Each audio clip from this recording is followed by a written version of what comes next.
அந்த TV rights வாங்க வந்தாங்க.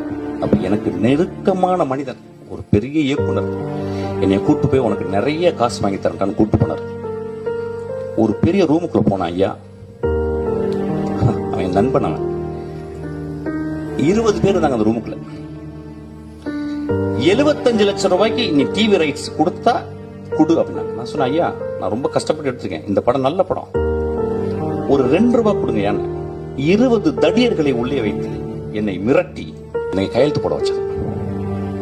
75 லட்சம் ரூபாய் கொடுத்தாங்க. அந்த செக் எடுத்து வந்து அவங்கள்ட்ட நான் கிழிச்சு போட்டுட்டு சொன்னேன், ஐயா நான் சென்னைக்கு வரும்போது ஒரு வெள்ளை பேப்பரும் ஒரு பென்சில் தான் எடுத்துட்டு வந்தேன். அவ்வளவு வறுமையான குடும்பத்தில் வந்தேன்.